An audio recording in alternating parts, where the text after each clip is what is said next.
चलिए तो आगे बढ़ते हैं. Now we are starting with unit number 8 which is bailment and pledge.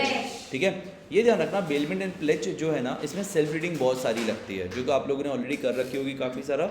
But ये ध्यान रखना, इसमें अगर हम लोग पूरी चीज़ों को पढ़ने को जाएंगे ना, तो थोड़ा सा हम लोग के लिए ट्रबल हो जाता है. इसलिए हम लोग क्या करेंगे ना, एक सीक्वेंस में पढ़ते हैं, कंटेंट पढ़ते हैं. बट कुछ चीज़ ऐसी होंगी जहाँ पर हम ये पूछेंगे कि अगर आप लोग इसको रीड करो और अगर डाउट नहीं है ना, तो आप लोग आगे बढ़ जाओ, और अगर डाउट है तो पूछते जाओ, और डाउट रहेगा तो हम लोग एंड ऑफ द सेशन में एक बार जाके डाउट कलेक्ट कर लेंगे सारे.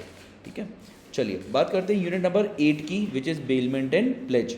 बेलमेंट क्या होता है? बेलमेंट मीन्स टू डिलीवर और change of possession. Bailment means to deliver और चेंज ऑफ पोजेशन. ठीक है, अगर पेजेस में बात की जाए ना, तो we are going good, because हमने ना 46 पेज पर अभी हम लोग out of total 71 pages of all unit number 9. ठीक है, मतलब हम लोग के पास लगभग कितने पेजेस बचे हुए हैं? 24 पेजेस बचे हुए हैं, and we will complete the Indian contract act. ठीक है, so not an issue. Unit 8 bailment and pledge की बात करते हैं. मीन्स टू डिलीवर और चेंज ऑफ पोजीशन. पार्टीज कौन कौन सी होती हैं? बेलर और बेली होता है. बेलर मतलब person delivering the goods, and bailee मतलब person to whom the goods are delivered. Essential elements of bailment की बात की जाए तो कॉन्ट्रैक्ट होता है, एक्सप्रेस और इम्प्लाइड हो सकता है. डिलीवरी जो एक्चुअल भी हो सकती है और कंस्ट्रक्टिव भी हो सकती है. ये हम लोग सेल्स ऑफ गुड्स एक्ट में एक बार पढ़ चुके हैं. बट एक्चुअल डिलीवरी का मतलब फिजिकल पोजीशन ट्रांसफर हुआ. कंस्ट्रक्टिव डिलीवरी मतलब बाय इफेक्ट, यानी कि जैसे गाड़ी के केस में आपने कीज दे दी और आपने बोल दिया कि यहाँ पर आपका कार डिलीवर हो गया, वो हो सकता है, बाय इफेक्ट हो सकता है. पर्पस, अच्छा किसी ने बोल दिया. कंस्ट्रक्टिव में एक और चीज़ ध्यान रखना, वो सिंबॉलिक है, जो अभी हमने आपको बताया. कंस्ट्रक्टिव में एक और चीज़ होती है कि आपने वेयर हाउस में जाकर डिलीवरी दी और वहाँ से आपको कंफर्मेशन मिल गया, येस हमारे पास है आपके बिहाफ के गुड्स, तो वो भी कंस्ट्रक्टिव डिलीवरी हो सकता है. पर्पस में भी एक्सप्रेस और इम्प्लाइड. पोजीशन की बात करते हैं, ईदर फिजिकल और by action. Return of goods की बात करते हैं. Bailee is obliged to return the goods physically to the bailor in the same form और as altered as per bailor's direction. यानी कि लौटाना पड़ता है, वैसे ही लौटाना पड़ता है जैसा कि बेलर ने बोला हुआ है. ठीक है, some significant pointers here. No consideration is necessary to create a valid contract of bailment. Unit number 2 में भी पढ़ा था, bailment without consideration is valid. Bailment is only for movable goods and not for immovable goods. Immovable goods का position कैसे transfer करोगे ना आप लोग एक जगह से दूसरी जगह, इसलिए नहीं. The change of position does not lead to change of ownership, यानी कि owner continues to be the owner. Bailee can not deliver some other goods even not those of higher value, मतलब जो लिया है वही लौटाना पड़ेगा. Deposit of money in the bank is not bailment since the money return is money returned in the bank would not be the same notes. ये ध्यान रखिएगा, return by the banks would not be the same notes. ये बहुत important question है, please इसको underline कर लें और प्लीज़ इसको स्टार मार्क कर लें. टाइप्स ऑफ बेलमेंट की बात की जाए तो यहाँ पर बहुत तरह के बेलमेंट होते हैं, जिसमें on the basis of benefit की अगर बात की जाए ना, तो on the basis of benefit यहाँ पे बोला जाता है for the exclusive benefit of baler, यानी कि example is bailment for safety, यानी कि ज्वेलरी आपने नेबर के यहाँ रखवा दिया, एग्जाम्पल दिया हुआ था, that is for the exclusive benefit of bailor. For the exclusive benefit of bailee, से आपने गाड़ी दे दी किसी को यूज़ करने के लिए, for the exclusive benefit of bailee, जो लिया है उसके लिए है. For mutual benefit of bailor and bailee, यानी कि जैसे आपने कहीं पे गए और आपने अपनी वॉच डिपॉजिट करवा दी कि यार आप ना ये वॉच रिपेयर करके दे दीजिए और मुझसे पैसे ले लीजिएगा. यहाँ पे दोनों का बेनिफिट है, आपको वॉच रिपेयर होकर मिलेगी, उसको पैसा मिल जाएगा. On the basis of reward की बात करें, ग्रेशियस और नॉन ग्रेशियस होते हैं. ग्रेशियस मतलब free of charge, either for exclusive benefits of baler और बेली एस डन विदाउट चार्जेस. और नॉन ग्रेशियस बेलमेंट बात करें तो यहाँ पे दोनों का बेनिफिट हो रहा होता है, and that is why it is applicable only on one case where there is mutual benefit of bailor and bailee. Duties of bailor की बात करते हैं. ड्यूटीज ऑफ बेलर की बात करते हैं. Bailor's duty to disclose faults and goods bailed. ये duties हैं बेलर की, प्लीज़ ध्यान से सुनिएगा इसका, क्योंकि बहुत सारी ड्यूटीज़ एंड राइट्स आते हैं. हम लोग सीक्वेंस में पढ़ते हैं. ड्यूटीज़ ऑफ अ बेलर की बात करते हैं. अब बेलर में ना सबसे पहले अपने माइंडसेट को शिफ्ट करो आप लोग ऐसी जगह कि आपने किसी से कोई चीज़ ली हुई है. से आपने हमारी कार ली हुई है यूज़ करने के लिए कि हम पेरेंट्स को घुमाना चाहते हैं, हम किसी को घुमाना चाहते हैं, ठीक है, और आपके पास वो गाड़ी रखी हुई है, ठीक है. अब समझना, bailor's duty to disclose faults in the goods bailed, यानी कि हमें बताना पड़ेगा कि हमारी गाड़ी में फॉल्ट है. से हमने बताया ब्रेक नहीं लगता, हमने बताया ही नहीं आपको, हमारी ड्यूटी थी ना, तो ये ध्यान रखना. हमेशा अपने आप को शूज़ में रखो जहाँ पर आप ये नहीं सोचना कि सामने वाले ने जो दिया उसका क्या है. आप ये सोचो यहाँ पे ड्यूटीज ऑफ अ बेलर है, तो आप अगर बेली होते तो आप बेलर से क्या क्या एक्सपेक्ट कर रहे होते. पहला कि अगर कोई भी फॉल्ट्स हैं तो वो बताओ. तो ड्यूटीज़ में क्या आता है, सबसे पहला duty to disclose faults in the goods. Gracious है या नॉन ग्रेशियस, तो उसके ऊपर से रिस्पॉन्सिबिलिटी डिसाइड होती है. ग्रेशियस है तो responsible for direct damages if aware, यानी कि अगर उसको पता है डैमेजेस हैं तो उसको वो उसके लिए रिस्पॉन्सिबल है. और नॉन ग्रेशियस है then responsible for such damage whether aware और नॉट, यानी कि पैसे ले रहे हो ना, तो जब पैसे ले रहे हो तो you are responsible for everything. पैसे नहीं ले रहे हो तो फिर you are only responsible for those damages जहाँ पर आपको पता था कि डैमेज है. ठीक है, लॉजिकल भी लग रहा है ना. ठीक है, फिर बात करते हैं ड्यूटी टू पे नेसेसरी एक्सपेंस. ठीक है, ड्यूटी टू पे नेसेसरी एक्सपेंसेस किसकी ड्यूटी है ये? बेलर की। आप एक्सपेक्ट करोगे ना कि हवा पानी भरवा कर दे गाड़ी के अंदर, है ना, ये चीज़ आप ध्यान रखोगे। ये मत बोला पानी कहाँ भरता है, वाइपर में भरता है, ठीक है, ऐसे एक्सप्रेशन मत दो, ठीक है, अभी ध्यान से समझना। ग्रेशियस की बात करते हैं, ग्रेशियस की बात करते हैं। So work required by conditions of bailment then bailor shall repay necessary plus extraordinary expenses. यानी कि हमने बोला कि हम कहीं पर गाड़ी लेकर जाना चाहते हैं और वहाँ पर ऑल टेरेन रोड है, थोड़ी सी गड़बड़ रोड है, और हमें ना वहाँ पे टायर में जो है वो फुल हवा चाहिए होगी, तो किसको भरवा के देना पड़ेगा? अगर ग्रेशियस फ्री ऑफ कॉस्ट है तो बेलर को। नॉन ग्रेशियस है तो बेलर इज लायबल टू पे ओनली एक्स्ट्राऑर्डिनरी एक्सपेंस। यानी कि अगर पैसा ले रहा है वो, तो ये बोलेगा मैं एक्स्ट्राऑर्डिनरी एक्सपेंसेस ही लूँगा, बाकी सब के लिए जो है वो सामने वाले को देखना पड़ेगा, ठीक है। बात करते हैं duty to indemnify the bailee for pre mature termination. प्री मैच्योर टर्मिनेशन हुआ, duty to indemnify the bailee for pre mature termination. Duty to indemnify the bailee for pre mature termination पहले ही खत्म कर दिया, किसने? बेलर ने। सोचो ना, एरन की बात करते हैं हम लोग, ठीक है। अभी यहाँ पर ना एक स्टूडेंट है हमारा, ठीक है, अब उसने क्या किया, इससे मान के चलते एरन नाम है उसका, ठीक है। हम लोग बताते हैं कि हम लोग क्या बोलना चाहते हैं। वो ना गाड़ी लेकर के हमसे, ठीक है। अब जब वो गाड़ी लेकर के आना तो वो हमसे बोल कर गया कि सब पेरेंट्स को घुमाना है, बट अपन सबको पता है कि वो किसको घुमाने को लेकर गया है, ठीक है। वो घुमाने को लेकर गया, अब वो घुमा रहा था और आधे रास्ते पहुंचा था और हमने बोला यार गाड़ी वापस चाहिए पड़ेगी। वो बोलेगा सर बाकी सब छोड़िए, आपकी वजह से मेरा बहुत भारी नुकसान हो गया, गाड़ी तो चलिए मैं लौटा देता हूँ, मेरा बहुत भारी नुकसान हो गया, अच्छी शाम जा रही थी और आपने मेरा नुकसान करा दिया। अब यहाँ पर समझना, फिर से पढ़ते हैं, duty to indemnify the bailee for premature termination. समझना, compensate bailee where bailor has terminated the bailment before expiry of the period of bailment. वो तो कॉम्पेंसेशन मांगेगा ना हमसे कि मेरा डैमेज हो गया, भाई आप ऐसे गलत कर रहे हो, ठीक है। Bailor's responsibility to bailee. Bailor's responsibility to bailee क्या क्या होता है? पहला, indemnify the bailee in case of any loss that is defective title in goods.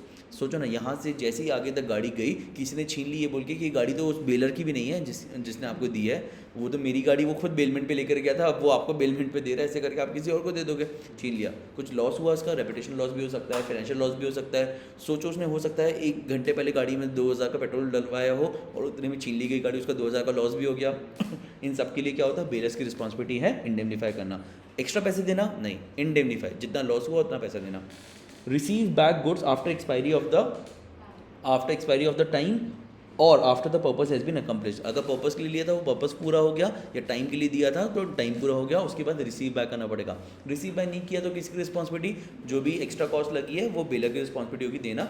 से सोचो ना, जैसी गाड़ी वापस आई, हमने पार्किंग में रखने से मना कर दिया, हमने बोला अभी नहीं, इसने कहीं और जाकर पार्क किया, वापस को पैसे लगे तो वो पैसे में देने पड़ेंगे। Yes, so if refuses to take delivery the bailee can claim compensation for all necessary expenses incurred for the safe custody. अब बात करते हैं ड्यूटीज़ ऑफ बेली की, ठीक है। जब ड्यूटीज़ ऑफ बेली की बात करते हैं ना, now you have to change your mindset. Duties of bailee में आपको क्या सोचना है? किसके पॉइंट ऑफ व्यू से आपको सोचना है? You are a bailor. आप उल्टा सोचो तो आपके लिए आसान रहेगा। आप बोलो मैं बेलर हूँ, मैं क्या चाहूँगा अपने बेली से जो गाड़ी लेकर गया, ध्यान रखिए, है ना, जिस पर्पज के लिए गया वही पर्पज पूरा करे, तो समझना। Take reasonable care of goods bailed, no unauthorise use of goods, no mixing of bailor's goods with his own, है ना, return the goods timely, to return any extra profits accruing from goods. बताया था ना, गाड़ी लेकर आ रहे हो, taxi की तरह यूज़ होगी, 1000 रुपये कमा लिया, हमें भी ला कर दीजिए जी, हमारा भी शेयर है उसके अंदर। ये सब ध्यान रखना। आप ना वही सोचते हो और इसलिए आपको गड़बड़ होता है। आप क्या सोचते हो कि यार मैं बेली हूँ और मेरी ड्यूटी पूछी जाए तो मैं अपनी तरह सोचूं। नहीं, everything is about expectations. As in अगर हाँ, जैसे ही आपने बोला एक्सपेक्टेशंस को अपने बेनिफिट के लिए यूज़ करो। जैसे आपने बोला ड्यूटीज़ ऑफ बेली की बात की जा रही है, तो माइंडसेट क्या होना चाहिए?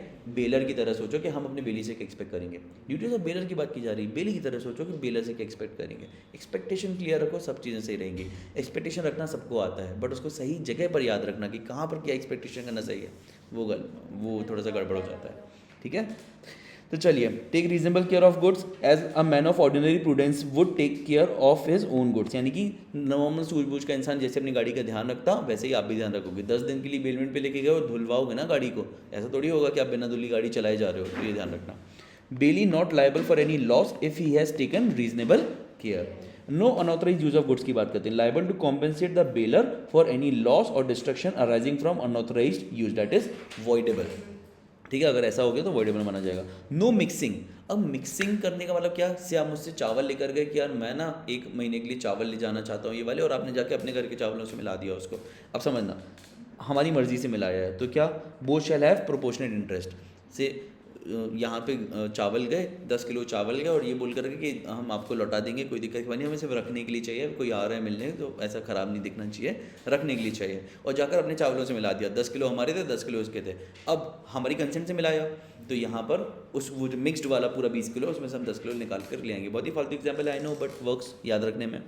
विदाउट कंसेंट बट सेपरेबल, मतलब कंसेंट के बिना मिक्स किया बट सेपरेबल है, उसके चावल ब्राउन है हमारे चावल वाइट है, अलग अलग किए जा सकते हैं, तो फिर अलग अलग करके लौटाना पड़ेगा। So bailee bound to bear the expense of separation, ठीक है, उन दोनों को अलग अलग करने का जो भी एक्सपेंस होगा वो कौन देगा?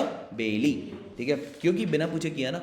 Without consent and not separable, मतलब मिला भी दिया बिना पूछे मिला दिया और सेपरेबल भी नहीं है, अब बेली रिस्पॉन्सिबल है, तो bailor is entitled to be compensated by the bailee for the loss of goods, ठीक है, लॉजिकल बातें हैं, बस ऐसा धीरे धीरे चलते चलो। Return the goods, to return और deliver the goods as per bailor's direction, otherwise liable for loss. To return any extra profits if no agreement to the contrary, bailee is bound to deliver any increase और profit. अगर ये पे contract होता कि इस बीच में जो भी होगा गाड़ी में कुछ भी बेनिफिट होगा मैं कमाऊंगा, तो हाँ तुम कमा लो, बट अगर कॉन्ट्रैक्ट नहीं हुआ तो लौटाना पड़ेगा, ठीक है। राइट्स ऑफ अ बेलर की बात करते हैं। अब सुना, ड्यूटीज होंगी दोनों की, क्लियर है, बहुत कंफ्यूजन नहीं होगा। अब आते हैं राइट्स ऑफ अ बेलर पे, तो किसकी तरह सोचना है? बेली की तरह, बेली की तरह सोचो, उसके क्या राइट्स होंगे, जो तुम्हारी ड्यूटी है ना वही उसके राइट्स हैं एक तरह से। हमारी ड्यूटी कहती है रीजनेबल टेक केयर करो, गुड्स की टाइम पर लौटाओ, ये सब है ना। सन, इसका पहला राइट है right to terminate the bailment.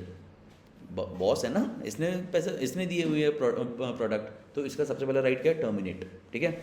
Voidable by bailor if bailee does any inconsistent act, यानी कि अगर उसने किसी भी इनकंसिस्टेंसी में आया, वो हमने जिस पर्पज की गाड़ी दी थी वो नहीं यूज़ किया, टाइम पे पैसे नहीं दिया, कुछ भी, तो हम कॉन्ट्रैक्ट टर्मिनेट कर सकते हैं। बॉस तो यही है ना bailor. Right to demand back the goods at any time. अब वहाँ पे क्या पड़ा था कि अगर कुछ बुलवाओगे गाड़ी तो पैसे देना पड़ेगा, कॉम्पेंसेशन बीच में टर्मिनेट किया तो यही तो राइट है ना कि टर्मिनेट कर सकते हो आप, तो ये है। इवन बिफोर टाइम फिक्स्ड और achievement of objective only graciously, non gracious में आप नहीं कर सकते। सोचो आपने किसी से पैसे लिए हैं, फिर आप कर सकते हो क्या? आपने किसी से गाड़ी रेंटल पे ली है, वो बुलवा सकता है क्या बीच में? नहीं, ग्रेशियसली किया है तो बुलवा सकता है। सोचो ना, ताऊ फूफा मामा चाचा की गाड़ी लेकर आया तो वो बीच में कॉन्ट्रैक्ट तोड़ सकते हैं कि वापस करो। किसी से आपने टैक्सी सर्विसेज लिए, वो बीच में लौटाएगा क्या? नहीं। If loss bailor would compensate, ठीक है। Right to file a suit against any wrong doer, किसी ने भी कुछ भी गड़बड़ किया तो किसका? इसका, बेलर का राइट है कि यह जाकर सूट फाइल कर सकता है। इसको थोड़ा लेटर डिस्कस किया। Right to file a suit for enforcement of duties imposed upon a bailee, मतलब बेली ने अगर अपनी ड्यूटी फुलफिल नहीं की तो ये जाकर क्या कर सकते हैं? लीगल सूट फाइल कर सकते हैं और बोल सकते हैं कि भाई मुझे तो ड्यूटी फुलफिल करके चाहिए। राइट टू क्लेम कॉम्पेंसेशन, अगर कुछ भी गड़बड़ हुआ तो bailor has the right to claim compensation. Bailor has a right to claim compensation in case of unauthorised use by bailee, ध्यान रखोगे। अब आते हैं राइट्स ऑफ अ बेली के ऊपर, तो किसकी तरह सोचना है? बेलर, बेलर की तरह सोचते हैं। बेलर हुआ और राइट्स ऑफ अ बेली की बात करें तो यार उसको ना टाइटल सही से मिलना चाहिए ना, वही गुड्स मिलने चाहिए जो डिफेक्टिव टाइटल नहीं है जिसका, है ना, समझना। Right to deliver the goods to any of the joint bailors, मतलब अगर जॉइंट बेलर्स हैं, एक से ज़्यादा ओनर्स हैं, हम हमारी वाइफ भी ओनर है और हम दोनों ने मिलकर दिया हुआ है, तो ये ध्यान रखना कि वो किसी को एक को भी जाकर लौटा सकते हैं। किसी एक को भी लौटा दिया, मान लिया जाएगा दोनों को लौटा दिया, अनलेस कॉन्ट्रैक्ट टू कॉन्ट्ररी है। राइट टू इंडेमनीफाई, यार सोचो उससे कुछ भी गड़बड़ होगी तो इंडेमनीफाई तो होगा ना, तो इंडेमनीफाइड फॉर डिफेक्टिव टाइटल, बताया था ना, आगे जाके गाड़ी छीन ली उसका तो लॉस हो गया, तो इंडेमनीफाइड फॉर डिफेक्टिव टाइटल या expenses in case of gracious bailment. Gracious bailment में एक्सपेंसेस लेते हैं ना, नॉर्मली भी और वो वाले भी। नॉन ग्रेशियस में सिर्फ नेसेसरी एक्सपेंसेस होते हैं। Right to claim compensation in case of faulty goods, कल को फॉल्टी निकल गया, ब्रेक नहीं चल रहा, एक्सीडेंट हो गया, तो यहाँ पर क्या करोगे आप? कॉम्पेंसेशन लोगे। So in case of hire bailor responsible even if not known. Right to claim necessary expenses करते हैं ना in case of gracious bailment में नेसेसरी एक्सपेंसेस क्लेम करते हैं ना, वही लिखा हुआ है जो अपने ऊपर पड़ा पूरा, हम वही बता रहे हैं, अलग से मत रखते बैठना। Right to apply to court to decide the title of goods, कौन कर सकता है? बेली अप्लाई कर सकता है। बेलर क्यों नहीं कर सकता? बेलर को तो पता होना चाहिए ना किसकी गुड्स है। बेली कर सकता है कि ये पता लगा इसके है भी कि नहीं है, ठीक है, ये ध्यान रखना। Right of particular lean for payment of services या राइट ऑफ जनरल लीन, ये कहाँ डिस्कस किया है? थोड़ा सा रुककर अब भी डिस्कस किया है, इसी के जस्ट आगे, ठीक है। वो थोड़ा सा मूव कर गया शुरू में, I think, let me go back. हम लोग किस पेज नंबर पे थे? 40, लेट मी सी, हम लोग हैं पेज नंबर 51 पे है, करेक्ट, 51 पर है। चलिए, rights of bailor and bailee against any wrong doer की बात करते हैं। देखो, इससे ना यहाँ तक जो हम लोगों ने पढ़ा ना, आप लोग जो बोल रहे थे ना कि यार क्या है, कैसे पढ़ना है, बड़ा अजीब टॉपिक है, यहाँ तक जो हम लोगों ने पढ़ा था ये था कोर ऑफ द टॉपिक, ठीक है। इसके आगे ना छोटे छोटे पॉइंटर्स है, तो उसको एकदम वर्ड टू वर्ड याद रखने की जरूरत नहीं है। हो जाए बहुत अच्छी बात है, नहीं हो बहुत ज़्यादा टेंशन मत लेना। जैसे right of bailor and bailee against any wrong doer, एकदम वर्ड टू वर्ड याद रखना है, नहीं। यहाँ तक का वर्ड टू वर्ड याद रखना है, यस। सारे पॉइंटर्स के एक्सप्लेनेशन वर्ड टू वर्ड याद रखने, बिल्कुल नहीं। पॉइंटर्स वर्ड टू वर्ड याद रखने, यस, ठीक है। आगे बढ़ते हैं। अभी हम पढ़ा रहे हैं, वैसे एक मिनट रुको, हम सिर्फ हेडिंग्स बता रहे हैं। टर्मिनेशन ऑफ बेलमेंट एकदम वर्ड टू वर्ड याद रखना नहीं, बट कैसे कैसे होती है ये हम लोग ने इतने बार सीखा है। टाइम पीरियड खत्म होने पे, पर्पस खत्म होने पे लिख लोगे अपने तरफ से। फाउंडर ऑफ लॉस गुड्स एकदम वर्ड टू वर्ड याद रखना है, नहीं, बट हम लोग को पता है फाउंडर ऑफ लॉस गुड्स में क्या होता है कि वो अपने पास रखना चाहिए, संभाल के रखना चाहिए, राइटफुल ओनर मिलने पे लौटाना चाहिए, बहुत बार हो गया। Right of lien, particular lien, general lien हम लोग ने बहुत बार डिस्कस किया है, यहाँ पे हम लोग का ये खत्म हो जाएगा बेलमेंट। फिर आएगा प्लेज, तो प्लेज की अपनी छोटी सी सेम जैसा हम लोग ने इसमें पढ़ा है वैसे ही सिमिलर लाइंस पर राइट्स एंड ड्यूटीज़ हैं और वो खत्म हो जाएगा, तो इतना टेंशन लेने की जरूरत नहीं है। वहाँ पर आता है प्लेज में नॉन ओनर्स, वो एक थोड़ा सा टॉपिक है जो आपको याद रखना पड़ेगा। इसके आगे आपको कुछ भी याद रखने की अलग से ज़रूरत नहीं है, सुनते जाना, पढ़ते जाना और अपनी लैंग्वेज में याद रखते जाना। चलो, rights of bailor and bailee against any wrong doer, तो suit by bailor and bailee against any wrong doer. If a third person wrongfully deprives the bailey of the use or possession of the goods bailed or does them any injury, the bailey is entitled to such remedies as the owner might have, or either the bailor or bailey may bring a suit against a third person for such deprivation of or injury। ठीक है, यहाँ पे कुछ पूछना है भी आपको अलग से, सॉरी यार ये थोड़ा सा ना यहाँ पर रिविजिट हो गया है। हाँ, जब तक आप लोग बताओ कुछ पूछना है क्या आप लोगों को इसमें, या पता है या पूछना है कुछ, क्या बोलते हो? चलो फिर से बोलते हैं, suit by bailor and bailee against any wrong doers की बात करते हैं, ठीक है। मतलब बेलर एंड बेली किसी रॉन्ग डूअर, किसी ने कुछ गड़बड़ किया उसके अगेंस्ट क्या करेंगे। For third person wrongfully deprives the belly the use और पोजेशन ऑफ द गुड्स बेल्ड और डज देम एनी इंजरी, यानी कि जिसने गाड़ी छीनी वो उसका कोई राइट नहीं बनता था गाड़ी छीनने का, या फिर उसने गाड़ी में कोई इंजरी पहुंचाई, तो क्या होगा, the bailee is entitled to such remedies as the owner might have.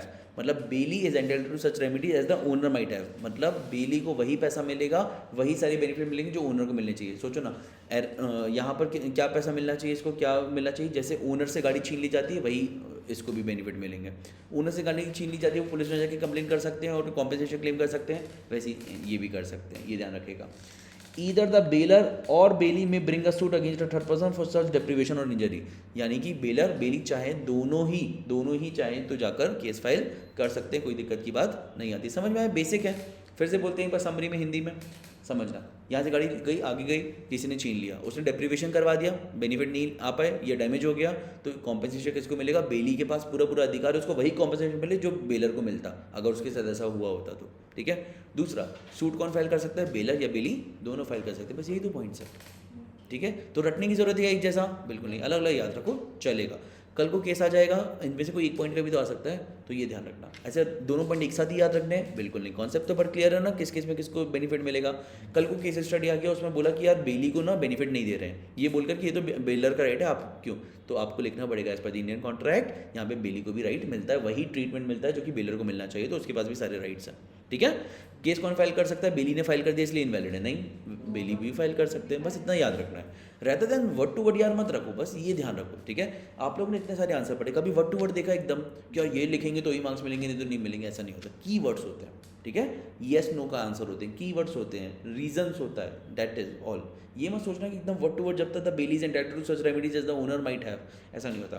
The bailee is entitled to all benefits that the owner possesses, चलेगा, पर्पस वही निकला ना जो बोला, वो ध्यान रखना, ठीक है। अपोर्शनमेंट ऑफ रिलीफ और compensation obtained by such suit, सोचो ना, बेनिफिट मिला, जैसे ही बेनिफिट मिला हमने छीन लिया सारा बेनिफिट, हमने बोला बेलर मैं हूं ना, मेरा बनता है। नाउ अपोर्शनमेंट ऑफ रिलीफ और compensation obtained by such suit, so whatever is obtained by way of relief और compensation in any such suit shall as between the bailor and the bailee be dealt with according to their respective interest, यानी कि जो भी उनका interest है उस हिसाब से उनको बांट लिया जाएगा वो पैसा। 1 करोड़ का कॉम्पेंसेशन आया, यहाँ पर बेली ने बोला मेरा नुकसान हुआ है भाई, मैं वहाँ से बेवजह लौट कर आया इतना बीच रास्ते में डिफेक्टेड टाइटल के बीच में, आपको तो क्या है यहाँ पे बैठ के बस सूट फाइल करना पड़ा। या फिर दोनों ने पहले से अग्री करके रखा था कॉन्ट्रैक्ट ऑफ बेलमेंट में कि कल को कुछ भी ऐसी सिचुएशन आती है हम लोग पैसा 50-50 बांटेंगे, तो उस हिसाब से डिवाइड हो जाएगा, या तो फिर अग्रीड या फिर whatever suits the case to case basis. ठीक है, टर्मिनेशन ऑफ बेलमेंट की बात करते हैं, टर्मिनेशन ऑफ बेलमेंट की बात करते हैं, टर्मिनेशन ऑफ बेलमेंट की बात करते हैं। टर्मिनेशन ऑफ बेलमेंट में क्या है, on expiry of stipulated period, on fulfilment of the purpose, by notice, by death, destruction of the subject matter. देखो on expiry of stipulated period समझ में आता है, on fulfilment of the purpose समझ में आता है, बाय नोटिस समझ में आता है, बाय डेथ समझ में आता है, destruction of the subject matter समझना एक बार। डिस्ट्रक्शन ऑफ सब्जेक्ट मैटर में क्या है, जिस बेलमेंट की बात कर रहे थे ना, जिस चीज़ के बेलमेंट की बात कर रहे थे वही खत्म हो गया। जैसे गाड़ी की बात करें, गाड़ी खत्म हो गई, ठीक है, हो सकता है ऐसा, हाँ एक्सीडेंट हो गया, टोटल लॉस में चली गई गाड़ी, तो वहाँ पर भी कॉन्ट्रैक्ट ऑफ बेलमेंट खत्म हो जाता है, क्योंकि अब वापस नहीं आ सकता ना। कॉन्ट्रैक्ट ऑफ बेलमेंट खत्म होने का मतलब ये नहीं आप कुछ कॉम्पेंसेशन ही रात गई बात गई, ऐसा नहीं, बट वो बेलमेंट अब पूरा नहीं हो पाएगा क्योंकि पर्पस फुलफिल नहीं हो पाएगा ना, पर्पस भी फुलफिल नहीं हुआ, वापस भी नहीं आएगा, इसलिए कॉन्ट्रैक्ट ऑफ बेलमेंट खत्म। फिर भी डैमेज तो देने पड़ेंगे ना, यस, वो देखा जाएगा किसकी गलती है। अगर समझ में आया ओनर की, बेलर की गलती थी, गाड़ी जो दी थी उसमें ब्रेक्स नहीं लग रहे थे, तो फिर बेलर कॉम्पेंसेशन देगा। समझ में आया बेली ने गड़बड़ चलाया हुआ था, अनऑथराइज तरीके से चलाया हुआ था, बेली कॉम्पेंसेशन देगा, that is how it would be done, but contract of bailment would end. ठीक है, बट बाय नोटिस की बात करते हैं, when bailee acts inconsistent with the terms. सोचो बेली जो है वो कंसिस्टेंटली टर्म्स को ठीक से फॉलो नहीं कर रहा है। बेलमेंट में बोला गया था कि ना आप ही गाड़ी ड्राइव करोगे, अपने ड्राइवर से या किसी फ्रेंड से ड्राइव नहीं करवाओगे, वो कंटिन्यूसली करवा रहे हैं, तो कॉन्ट्रैक्ट ऑफ बेलमेंट खत्म हो जाएगा, बट बाय नोटिस, पहले रीजन बताना पड़ेगा। A gratuitous bailment can be terminated any time. देखो फ्री फंड की चीज़ें लोगे ना तो कभी भी टर्मिनेट करके वापस बुलवाई, जैसे बोलते हैं ना, what ever is taken freely can be taken freely back, है ना। तो ये ध्यान रखना, जो भी फ्री आएगा वो फ्रीली चला भी जाएगा, मेहनत करो तो आपको वो चीज़ अच्छे से मिलेगी, प्राइस पे करो उस चीज़ का। However if loss exceeds benefit the bailor must compensate. Death के केस में एनीवंस डेथ खत्म हो जाएगा। Destruction of the subject matter की बात करें तो डिस्ट्रॉयड और change in nature in such a manner which makes it impossible to be use for the purpose of bailment, तो वो खत्म हो, जैसे गाड़ी खत्म हो गया। ठीक है, ध्यान रखोगे। Now let's go for the next topic which is finder of loss goods. Finder of loss goods हम लोग ऑलरेडी पढ़ चुके हैं, बट फिर भी अगर बात की जाए ना तो यहाँ पे फाइंडर ऑफ लॉस गुड्स में कुछ इंपॉर्टेंट पॉइंटर्स है। Duty of finder of loss goods to find the true owner and send the goods to him. जिसका जो प्रोडक्ट आपके पास आ गया है ना उसको वहीं पे लौटा देना पड़ता है, ढूंढ कर भी लौटा देना पड़ता है। कई बार बहुत रीजनेबल एफर्ट्स आपने ले लिए, टाइम एंड एफर्ट्स लगा दिए, फिर भी नहीं मिल रहा, फिर क्या करो, फिर आपको रीजनेबल एफर्ट्स लेने पड़ेंगे, फिर आपको देखना पड़ेगा कि आपको क्या करना है, बट आगे बढ़ते हैं। However no compensation for trouble and expense voluntary incurred by him in finding the true owner and presenting the goods found. यानी कि उसको कोई कॉम्पेंसेशन, कुछ पैसा नहीं मिलेगा जो उसने खुद से किया है। ठीक है, चलो स्पेसिफिक रिवॉर्ड ऑफर्ड, ऐसा बोला गया था कि कुत्ता लौटाओगे 1 लाख रुपए मिलेंगे, फिर अरे होता ना कुत्ता मिसिंग हो गया, लौटाओगे 1 लाख रुपए मिलेंगे। So the finder may sue the owner, the finder may sue the owner for such reward and may retain the goods until then, मतलब वो कुत्ते को अपने पास रख सकता है जब तक लौटा ना दिया जाए। ठीक है, ऑल्दो यहाँ पे गुड्स नहीं है, बट फिर भी I am just taking an example. When finder में सेल द फाउंड गुड्स, कब बेच सकता है, जब खराब होने वाले हों, है ना, बहुत मेहनत किया नहीं मिल रहा ओनर फिर भी, तो when the owner can not be found with reasonable diligence, normal सूझबूझ के साथ ढूंढ लिया, नहीं मिल रहा है, और if he refuses to pay the lawful charges to the finder, यानी कि उसने चार्जेस पे करना मना कर दिया कि मैं नहीं लौटाऊंगा, कोई पैसा वैसा मैं नहीं दूंगा, and when the thing is in danger of perishing और losing greater part of its value. सोचो ना, ब्रेड गुम गई थी किसी की, वो ब्रेड लेकर आप गए, उसने बोला वो तो जो ब्रेड लेकर आएगा उसको 10 रुपये का इनाम दिया जाएगा, वो 10 रुपये देने को तैयार नहीं हो रहा है, और आपको पता है 2 दिन बाद ये ब्रेड खराब हो जाने वाली है, तो क्या करो, ब्रेड बेच दो, चल जाएगा ये चीज़। ठीक है, ठीक है, सैंडविच बना के खा लो, बहुत ही बढ़िया। इतना सब खाने पीने के बाद ब्रेक में फिर भी आपको अगर खाने की याद आ रही है तो अब हमें यही करना पड़ेगा कि अब हम यहाँ पर बुफे अरेंज करवाते हैं आपके लिए। ठीक है, चलिए आगे बढ़ते हैं। ठीक है, when the charges amounted to 2/3 of the value, तो जब 2/3 आपके चार्जेस ही है तो उस बेचारे को वैसे भी 1/3 मिलने वाला है, बेच दो, रिकवर कर लो, बचा हुआ पैसा उसको लौटा दो। चलो राइट ऑफ लीन की बात करते हैं। लीन मतलब क्या, अपने पास रख लेना। ठीक है, 2 तरह की लीन होती है, पर्टिकुलर लीन और जनरल लीन। पता है क्या अपने को? ज़्यादा पढ़ने की ज़रूरत है क्या? नहीं, बिल्कुल, बहुत शानदार। एक बार जल्दी से क्विक रीडिंग मारिए जब तक हम उस पेज तक पहुंचते हैं, और हमें बताइए कि क्या आपको समझ में आ रहा है अच्छे से। पेज नंबर 54 पे जाइए और हमें बताइए, कुछ पूछना है क्या? उसमें एक बादल बना हुआ है, वो हमें हमारे साथ पढ़ना है आपको। Under right of general lien the goods can not be sold but can only be retained for dues. Lien में अपने पास रख सकते हो गिरवी की तरह, बट बेच नहीं सकते, बेच के रिकवर नहीं कर सकते, प्लेज नहीं है ना अपना, ध्यान रखोगे इस चीज़ को। ठीक है, the right of lean can be waived through a contract. ऐसा हो सकता है कि आपने राइट ऑफ लीन जो है वो वेव ऑफ कर दिया कि मैं नहीं करूँगा लीन। समझ आया?